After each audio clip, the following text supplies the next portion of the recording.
ఓం శ్రీ గురుభ్యో నమః. కలియుగ ప్రత్యక్ష దైవం శ్రీ వెంకటేశ్వర స్వామి పాదములకు నమస్కారాలు. అట్లనే మన శ్రీ వెంకటేశ్వర యోగ సేవా సంస్థ వ్యవస్థాపకులు, ప్రధాన యోగాచార్యులు అల్వేనో పతంజలి, తర్వాత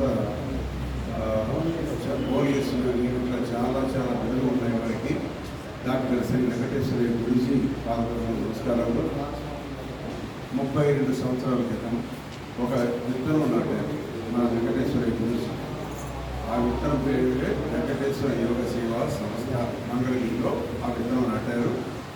అది దినదిన ప్రవర్ధమానమై శాఖోపశాఖలుగా విస్తరించి ఎంతోమందికి నీడనిస్తుంది, ఎంతోమంది ఫలాలు ఇస్తుంది, ఎంతోమందికి ప్రాణవాయువు కూడా ఇస్తుంది మొక్కని చెట్టు. అట్లానే మనకు కూడా చల్లని అంటే మనకు ప్రాణాయామం ద్వారా మంచి శ్వాసను తీసుకోవడం, దాన్ని బంధించడం కానీ ఇవన్నీ కూడా చేస్తున్నాం. ఫలాలు అంటే ఆరోగ్యమైన ఫలాలు మనం ఇక్కడ అనుభవిస్తున్నాం. ఈ విధంగా ఈ చెట్టు ఒక వనంలా తయారైంది. ఒక చెట్టుతో ఆగలేదు, వనంలా తయారైంది, విస్తరించింది, శాఖోపశాఖలుగా విస్తరించి ఒక జిల్లా కాక ఇంకా కొన్ని జిల్లాలు, ఇతర దేశాలకు కూడా ఇది వ్యాపించింది అన్నమాట. ముఖ్యంగా మరింత గొప్ప సేవా సంస్థని ఏర్పాటు చేసిన వెంకటేశ్వర గురూజీకి చాలా అభినందనలు.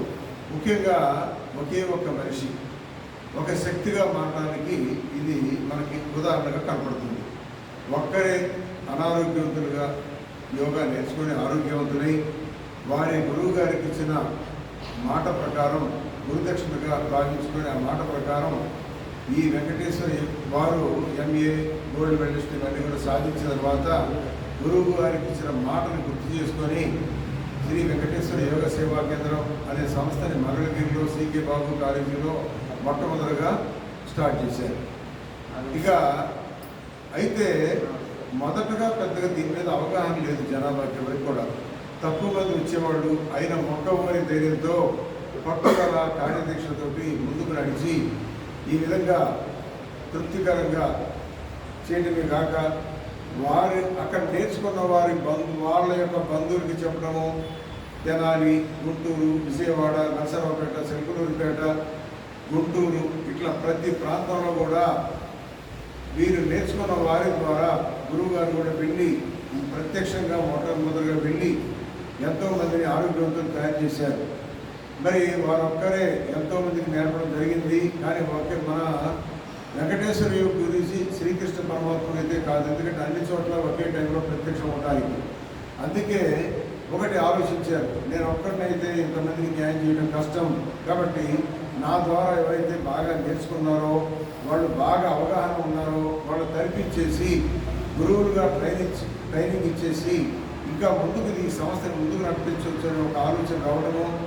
మరి ఆ విధంగా వచ్చిన ఆలోచనని అమలుపరిచారు.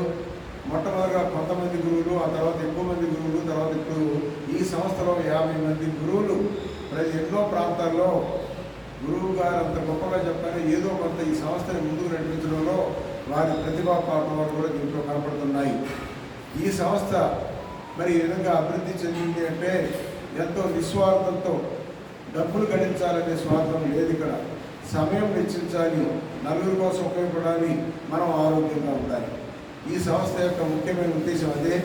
ఆ విధంగా ప్రతి ఒక్కరూ కూడా గురువులు అయిన తర్వాత ఈ విధంగా ఎంతో దూరాలకు కూడా వెళ్ళి మరి ఈ సంస్థ గురించి కానీ ఈ యోగా గురించి కానీ మేము వ్యాప్తి చేసి ఎంతోమందిని ఆరోగ్యవంతులు తయారు చేసి గురువు గారి ఆధ్వర్యంలో సుమారుగా 3 లక్షల మంది ఇప్పటికీ దాదాపుగా యోగా ద్వారా ఆరోగ్యాన్ని పొందారు.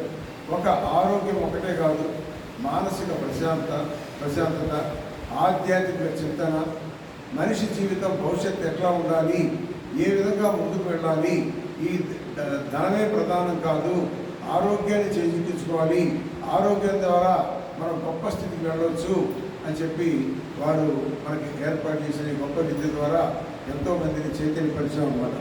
కాబట్టి ఒక ఇంట్లో ఒక రోగి ఉంటే ఆ రోగానికి డబ్బులు, మందులు, హాస్పిటల్స్, ఆపరేషన్లకి ఖర్చు అవుతుంది.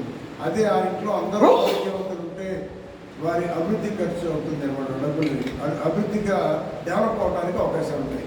కాబట్టి ఈ విధంగా ప్రతి ఒక్కరూ ఇంట్లో ఆరోగ్యంగా ఉండాలంటే ప్రతి ఒక్కరూ యోగా చేస్తూ గొప్ప స్థితికి వెళ్ళొచ్చు అని చెప్పి ఇది నిరూపణ జరిగింది. కాబట్టి ఇట్లా మనం ఎన్నో సంస్థలు చూస్తున్నాం. ఏ సంస్థ కూడా లాభాపేక్ష మనం చూస్తున్నాం. చాలా సంస్థలు స్వార్థము, లాభాపేక్ష, ఇతర అసాంఘిక కార్యక్రమాలు కూడా జరుగుతున్నాయి.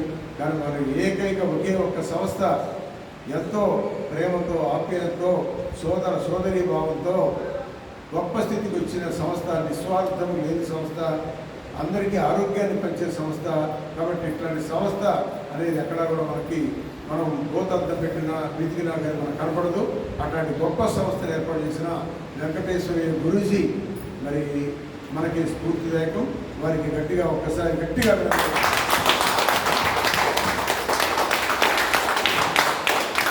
ఈ సంస్థలో నేను గురువుగా ఉన్నందుకు నేను కూడా గర్విస్తున్నాను. ఈ సంస్థలోకి నేను వచ్చి సుమారుగా 24 సంవత్సరాలు ఇప్పటికి అయింది. మరి ఎంతో పట్టుదలతో జీవితాన్ని ఆశీస్సుల్ని నేను కూడా పుణికిపుచ్చుకొని దాన్ని వ్యాప్తి చేస్తూ వారి అడుగుజాడల్లో ముందుకు నడుస్తూ ఈ భవానీపుర శాఖ ఏర్పాటు చేసిన తర్వాత దీంట్లో గురువుగా, ఇప్పుడు ముఖ్యమైన గురువుగా నేను కూడా ఎన్నో 188 శిబిరాలు చేయటం అంటే ఇది మామూలు విషయాలు. ఇంకా ముందుకు వెళ్తూ ఎంతో మందిని చైతన్యపరచాలని చెప్పి నేను భావిస్తున్నాను. ఇట్లాంటి అవకాశం ఇచ్చిన గురువు గారికి ప్రత్యేకమైన థ్యాంక్ యూ.